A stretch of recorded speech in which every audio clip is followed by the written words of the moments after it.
विचार हनुमान सभाए श्री रघुनाथ श्रीराम प्रेमे सुता तुलत होता त्यातून हाते घात कृतार्थ मी झालो. हनुमान कसा आहे तर म्हणजे त्या ठिकाणी अंतर्बाह्य मनानं राम नाम स्मरण करणारा रामाचा निज भक्त आहे आणि त्याच्या हातात जर मेलं तर माझं कृतकृत कल्याण होईल. काळजीने विचार ऐसे विचारून मानव करावयाची तुझ्या आज्ञावरून समर्थ जनी असेना. असा विचार काळजीने केला. राजा रामाला सांगू लागला महाराज तुमचं वचन उल्लंघन करणारा असे जगात तरी कोणी आहे का?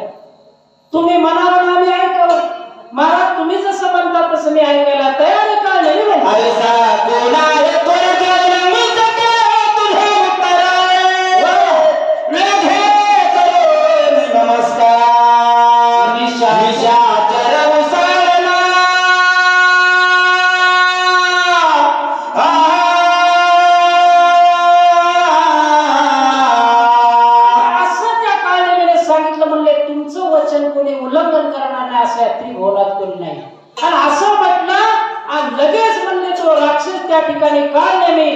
राजा रावणाच्या सांगितल्याप्रमाणे हनुमंत ज्या पर्वतावर गेला त्यासाठी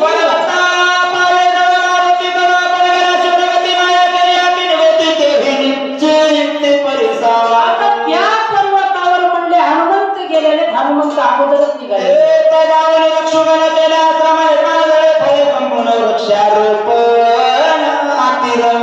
महाराज हनुमंताच्या अगोदर काळने गेला. आता हनुमंत तर आपण अगोदरच निघालेला पाहिला पण हनुमंताच्या अगोदर काळने कसा गेला तर या ठिकाणी सांगतो तुम्हाला एक चांगल्यापेक्षा वांगल्या गोष्टीला जास्त वेग असतो म्हणते. चांगल्यापेक्षा वांगलं लवकर पाकत आहे. आपण शेतकरी आहेत म्हणले शेतकरी शेतात नांगरण वगैरे सगळ्या पाळ्या मारतो उन्हाळाभर आणि मिरग आला की पेरतो. पेरल्यानंतर आपल्या धन आधी निघतंय का तण आधी निघत. म्हणून चांगल्यापेक्षा वांगल्याला वेग जास्त आहे. आपल्या भारत सरकारनं सगळ्याला घरकुलं दिलेत. आता हे घरकुलं कधी दिले माहिती? 4 वर्षाच्या अगोदर दिले. आताशी आपल्याकडे आले. किती वर्ष लागली यायला? 4. आणि आता एखादी निवडणूक येऊन त्याची दारू पाहा किती वेळा येते आपल्या गावात. लवकर येते. म्हणजे चांगल्यापेक्षा वाढलेला वेग जास्त. हनुमंतरायाच्या अगोदर हे मधल्या वाटलं गेलं. आपण हे आज्ञे होते तापसाचे निशावर दिसे उपवास निरंतर गेलो उदर खपाटी. गेला तिथं स्वतः आश्रम निर्माण केला. झाडं लावली. त्या झाडाला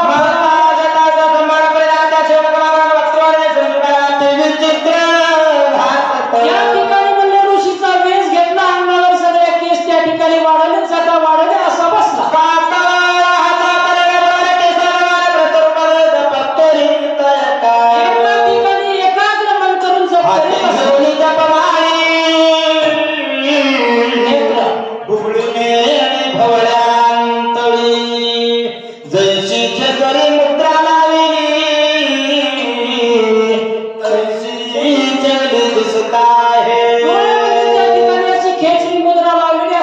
एकाग्र मन करून कितीतरी वर्षाचा संन्यासी या ठिकाणी जप करत बसलाय. अशा प्रकारची हनुमंताची वाट पाहून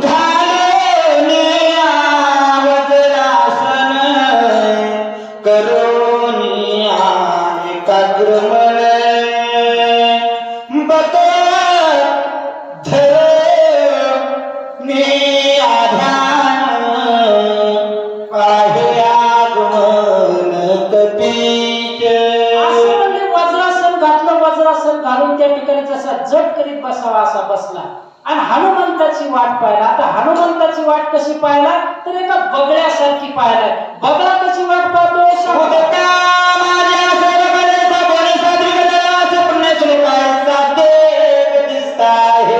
नदीच्या काठावर आले. आमच्या शेतात पाणी आता येलदरी धरणाचे. तिच्यात बगळे पाण्यामध्ये उभे राहतात आणि त्या माशाला काय वाटतं की काय साधू उभा राहिला, साधूच्या दर्शनासाठी आपण जावं. तसा बगळ्यासारखा बसला आणि त्या साधूच्या जवळ दर्शनासाठी गेल्यानंतर काय करतात ते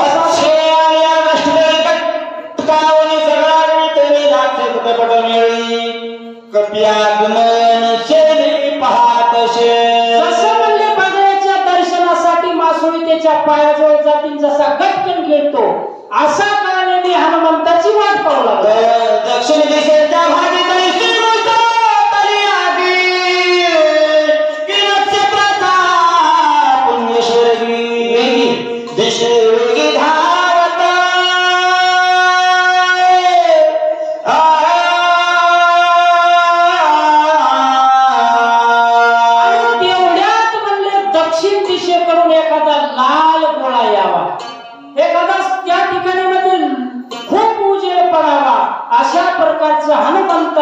आगमन त्या ठिकाणी दिसू लागलं. सूर्या उदयाला पैसा कसे दादिला ना करीते फलावर निष्ठला मनी निघाला चरावया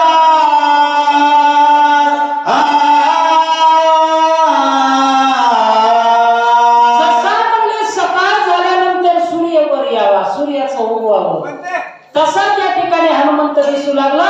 किंवा म्हणजे वासुकी सर्पाच्या डोक्यावर एक श्वेतक नावाचा मणी असतो आणि तो मणी कसा असतो तर मण्याचा खूप मोठा उजेड पडतो. अशा प्रकारचा उजेड हनुमंताचा पडला. ऐसे उडारम पिना तारे पर्वताच्या मधारे कदा कंदराक्षे सुजिता धीर पर्वता धरवे. आणि अशा प्रकारचं उड्डाण हनुमंताचं पर्वताच्या माथ्यावर आलं.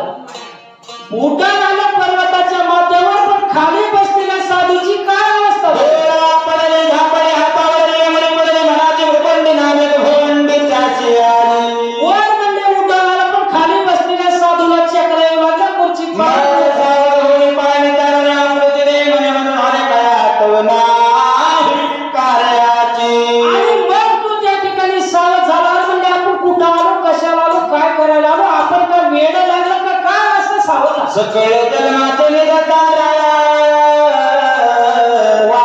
जोडवार साचा आणि मी दुच्चित पामरा सहित विचार नाठवे. आणि म्हणले कितीतरी जन्माची या ठिकाणी माझं साठलं पिंपण्याची वेळ आली. किती दिवसाचं पुण्य असेल त्या काळनेमीचं, एका राम भक्ताच्या हाताने मरण होणारे महाराज. आणि माझं एवढ्या जन्माचं पुण्य आज फळाला यायचं, मला काय वेळ लागला का, मला काही सुधरत नाही, काय करतो. स्वामी कार्य साधावे येते मुक्त व्हावे कपी हास्ते ते निज कार्यात मूर्छित दिसते पडिले आसे. अरे म्हणले मी माझ्या स्वामीचं कार्य करा का हनुमंताच्या हाताने मरावं, या दोन्ही कामापैकी एक काम मला करायला पाहिजे. पण मी वेगळ्यासारखं इथे का पडलो, मला कशी माझ्या कामाची आठवण नाही, काय मी विचारतो. ऐसे विचारून मनी वावा शवस्त बसलास कपिले देखिला गुरुनी मग धावली ते ठाला. अशा प्रकारचा त्या ठिकाणी तो कळणे सावध झाला. सावध झाल्यानंतर त्या ठिकाणी वज्रासन करून बसलेला. हनुमंताचं उड्डाण माथ्यावर आलेल्या हनुमंतानं खाली पाहिलं, आजूबाजूला औषधी पाहू लागले. औषधी तर दिसले नाही, पण खाली पायथ्याशी बसलेला साधू दिसला. आणि साधू दिसल्यानंतर आपल्या जातीचा माणूस दिसल्यानंतर माणसाला जा वाटते. दोन शब्द बोला वाटतात महाराज आपल्या जातीचा दिसल्यानंतर. आता एखादा माणूस रामायण प्रेमी जर तुमच्या रस्त्याने चालला असेल, शक्तीचा आवाज आल्यावर त्याला यावंच वाटते. इथे हनुमंताला वाटलं औषधी तर आपल्याला न्यायचं, पण हे खाली साधू दिसायला त्याचं दर्शन घेऊन जावा म्हणून हनुमंत तिथे आले. दोन्ही देखिला पापाचा हर्षद कपिते वासा भया सर्वांगीला ऋषी नमनास चथे आला. लाखोच त्या ठिकाणी काळनेमीला पाहिलं. म्हणले खाली साधू बसलेला दिसायला आणि त्याचं दर्शन आपण घ्यावा म्हणून साधूच्या दर्शनासाठी हनुमान श्रीरामातून राम रूप चराचर देवे सर्वदाताचार प्रेमात थोर श्रीराम. आणि पहा महाराज हनुमंताला तो साधू दिसला. आता पहा साधू आहे का तो, हा तो काळनेमी राक्षस आहे. आपल्या सर्वांना माहिती आहे तो काळनेमी राक्षस आहे. पण हनुमंताला काळनेमी राक्षस दिसला नाही महाराज, साधू दिसला. का साधू दिसला त्याचं एक या ठिकाणी उदाहरण सांगण्याचा प्रयत्न करतो. आता एका गावात आम्ही पाहिलं, तिथं मावशी चांगलं उत्तर देऊ लागल्या गप्प. आता तशी इथल्या देते. तुमच्या गावात दूध आहे का? दूध आहे. दूध दुधाचं आयुष्य किती आहे? किती दिवस राहते दूध? चांगलं किती दिवस राहते? एक दिवस. दुसऱ्या दिवशी खराब होत आहे, उन्हाळा आहे. पण दुधापासून जर दही बनवलं तर दही किती दिवस राहते? अजून 2-4 दिवस. बरोबर आहे. आणि दह्यापासून त्या ठिकाणी ताक करून जर लोणी काढलं तर ते लोणी किती दिवस राहते? पुन्हा 4-8 दिवस राहते, पुन्हा त्याचा वास येतो. आणि ते लोणी करून जर तूप काढलं तर किती दिवस राहते? कितीही दिवस ठेवणारी जर सुगरण असेल तर किती दिवस ते तूप राहू शकते. म्हणजे जसं नासक्या दुधात शाश्वत तूप आहे तसे या नासक्या शरीरात शाश्वत परमात्मा आहे. फक्त त्याला शोधावं लागते मंथोडी नवनीता तसं माझ्या हनुमंताचं मन आहे. त्या राक्षसामध्ये सुद्धा साधू दिसला, हनुमंताला दिसला. जैसे जैसे अंतर्गत जगाती पैसाची देखत निहिते स्वपते श्लोक संपत्ती जग कसं आहे तर जग आपल्यामध्ये बघून बघावं, आपल्या मनामध्ये माणसाला डोकावून बघावं तसं जग आहे. जैशी दृष्टी तैशी सृष्टी. आपल्याला जर चांगलं जर आपण पाहिलं तर आपल्याला चांगलंच जग दिसते. आपण जर खराब असलो तर आपल्याला खराब दिसते. तुम्हाला महाभारतातलं उदाहरण नाही कसं? धर्मराजाला सांगितलं होतं म्हणले या सभेतून एखादा दुष्ट धरून आण. धर्मराजा म्हणले या सभेत एकही दुश्मन नाही. आणि दुर्योधनाला सांगितलं म्हणले एखाद्या सज्जन माणसाला, ते मला एकच सज्जन नाही. म्हणजे जसं माणसाचं मन आहे तसं माणसाला समोर दिसते. जशी माणसाची अंतर्दृष्टी असते तसंच माणसाला जग दिसते. पण हनुमंताची दृष्टी सृष्टी कशी होती, मन कसं होतं तर प्रभू रामचंद्राच्या चरणी लीन होतं. म्हणून आपल्यासारखाच तो ही साधू आहे. म्हणून तो कपटी साधू असून सुद्धा नकली साधू दिसणार. सज्जनाचे मुख्य लक्षण स्वरूप सवय आपण जगले ब्रह्मपूर्ण कपट चिन्ह. आमचे सज्जन महाराजांनी खूप सुंदर सांगितले. आमच्या अगोदर आमचे सज्जन महाराज सांगायला होते आणि त्यांचा आमचा आजच विषय झाला. म्हणजे कोणत्याही ठिकाणी शक्तीला जा माझं नाव निघते, निघला ते सज्जन. असे आमचे सज्जन महाराज या ठिकाणी नाथबाबा सांगतात सज्जनाचं लक्षण कसं असते तर सज्जन माणसाला सगळंच त्या ठिकाणी सृष्टी सगळं ब्रह्मांड ब्रह्मस्वरूप दिसते. अशी अवस्था हनुमंताची.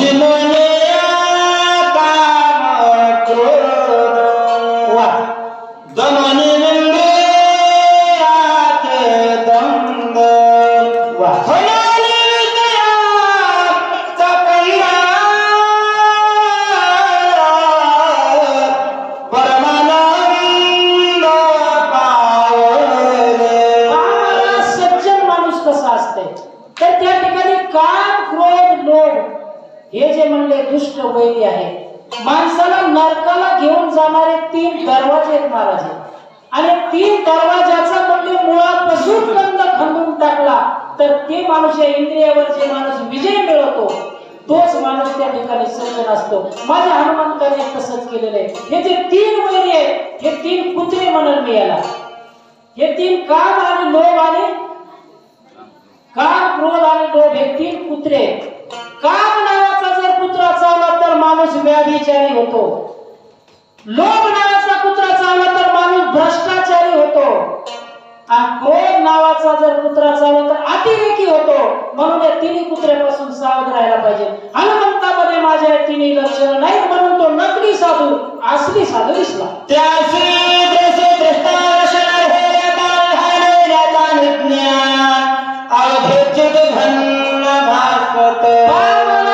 ठिकाणी द्रष्टा दृश्य दर्शन ह्याचे त्रिपुटे आहेत. ध्येय ध्याता आणि ध्यान, ज्ञेय ध्याता आणि ध्यान अशा प्रकारच्या त्रिपुट्या माझ्या हनुमंताच्या मावळलेल्या आहेत. त्या ठिकाणी कुणी बघा चराचरात भगवंताला पाहणारा हनुमान आहे म्हणून त्याला त्या ठिकाणी नकली असून सुद्धा असली दिसला. हे सज्जनाचे लक्षण क्षण सांगो त्याचे ही चिन्ह सावधान महाराज या ठिकाणी नाथबाबा सांगतात सज्जनाचे लक्षण सांगितले. आता थोडं पैशावाल्याचं सांगू का? थोडस पैशावाल्याचं सांगतो म्हणले आहे का महाराज?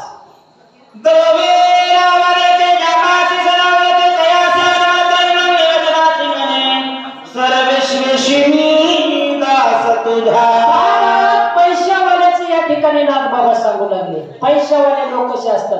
जो माणूस म्हणजे पैशावाला आहे का त्याच्या माणसं पुढं पुढं पुढं पुढं करतात. मी तुझा दास, मी तुझा दास, मी तुझा दास. पैसे भेटतात ना, पण दास कोणाचा व्हावा महाराज?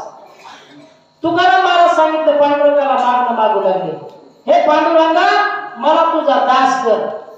आता सांगा पांडुरंगाला मागणं तुकाराम महाराज करायले, चांगलं मागा का कमीपणाचं मागावं?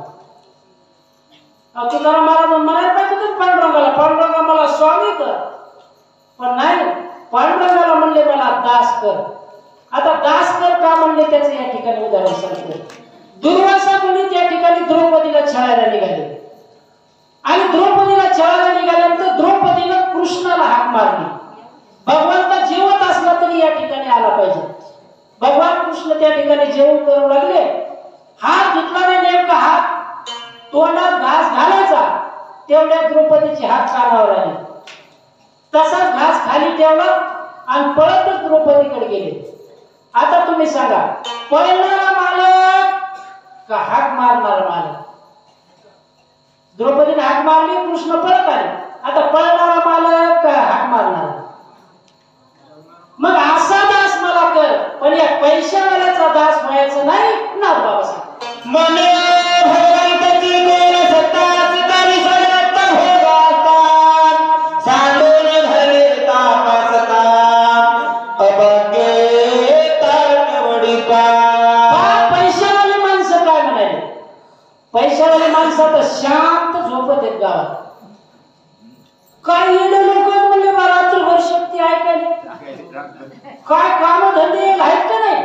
आपल्याकडे पैसा देवाने आपल्याला खूप मोठा पैसा दिला. पैशावाले समजत नाही महाराज परमार्थ, पैशावाले परमार्थाला अजिबात समजत नाही. महाराज पैसे कमवण्याला माझा विरोध नाही, किती पैसे कमवा, पैसे कमवण्याला विरोध नाही, पण पैसे कोणते कमवा जे आपल्याला गठुडं बांधून स्वर्गात नेता आलं पाहिजे. असं धन कमवा, या धनाला काय? आता तर मला तुम्हाला एक प्रश्न विचारतो मी, आपण जर एखाद्या थैलीभर नोटा घेतल्या 500-500च्या बंडल आणि अमेरिकेत जर गेलो, आपल्या नोटा चालतात का महाराज? नाही चालत. आणि तेवढीच बॅग भरून जर आपण सोनं घेऊन गेलो तर सोनं चालते, कारण जगात सोनं कुठेही चालते. पण तेवढं सोनं घेऊन आपण जर स्वर्गात गेलो तर चालेल का? नाही चालणार महाराज. म्हणून स्वर्गात चालणारं नाणं तुम्ही कमवा, ते धन कमवा. आणि स्वर्गात चालणारं नाणं कोणते माहिती? हेच वाल्मिक सांगतात. पुराण प्रसिद्ध बोलले वाल्मिक, नामे तुम्ही लोक उद्धर, तिन्ही लोकात चालणारं नाणं कमवा महाराज. अशा पैशाच्या क्षणाचा बोलत कायचा विचारता कामातून रुंदर संक्षेपाकार पैशावाल्याचं ज्याची वृत्तीच बाई झाली त्याचं थोडस मी सांगतो. म्हणजे काम वासना ज्याच्या मनामध्ये असते त्या माणसाचे लक्षण सांगतोय मी. काम ज्याचे चित्ते माया भैते नळकथी श्रीरूप झाली जगद गती श्रीरूप. ज्या माणसाची वृत्तीच बाई झालेली असते त्याला माय बहीण सुद्धा ओळख येत नाही. रामराज नाथ बाबानं आपली कथा चांगली चालू असताना मध्ये 3 विषय का घातले? या 3 विषय घालण्याचं कारण आहे बाबा, नाथ बाबा दूरदृष्टी होती नाथ बाबांना. उद्या कलियुग येणार आहे आणि कलियुगात लोक धनाच्या मागे जास्त लागतील. हे स्त्री काम वासना ज्यांच्या मनामध्ये जास्त असेल असे त्या ठिकाणी लोक असतील, म्हणून या ठिकाणी या ओव्या टाकलेल्या आहेत. ज्या माणसाच्या मनामध्ये काम वासना असतील. आज बघा, आता आम्ही बऱ्याचशा घटना, बऱ्याचशा बातम्या आपण टीव्हीवर याच्यावर ऐकतो. 3-3 वर्षाच्या 4-4 वर्षाच्या मुली लोकांना समजत नाही किती कुठं गेला हा धर्म, कुठं ती काम वासना किती म्हणजे किती खालच्या थराला गेलेली. अशा लोकांचे लक्षण सांगतोय का? बापा भावाचे सांगता गोष्टी माया बहिणीचा कल्प कोटी वितराशी कायाशी गोष्टी सकळ सृष्टी माधारी. म्हणजे आपल्या आईवर सुद्धा काही माणसं शंका घेतात. आई आणि वडील जर बोलत असले तर बाकीचे पाहणारे म्हणतात नाही रे, ते काहीतरी वेगळंच बोलायले. भाऊ आणि बहीण जर बोलत असतील तरी सुद्धा जगातले काही लोक म्हणतात नाही नाही, मग आम्हाला तर थोडं वेगळंच दिसते. म्हणजे ज्यांच्या वृत्तीमध्ये जर त्या ठिकाणी काम वासना असेल, कामांधपणा असेल, तर त्या माणसाची लक्षणं नागबाबा असेल. हनुमान साधुरत्नागर साधुरत्नारे राक्षसाचे कपडे भेद साधुत्व शुद्ध नमोआला. पण माझ्या हनुमंतामध्ये कोणतंच लक्षण नाही, म्हणून हनुमंताला मनोरमध्ये कोणी आम होत मन मन करता बोलावणे तिचा प्रेम हरिरंग. आणि दिव्य असा मनोरम तो असेल त्या काळनेमीचा पाहिला हनुमंताला. कार्याति कुशल आला कोणी गुळांमुळ घातले लोटांगण प्रबळ चरण कमळ वंदना. अशा प्रकारे हनुमंतराय त्या ठिकाणी आल्यानंतर हा पुढं पुढं करू लागला. आपलं काम करून घ्यायचं ना. काय नेहमी त्या ठिकाणी हनुमंताचं त्या ठिकाणी दर्शन घेण्यासाठी पुढे आला. काय करतो बसो हाताला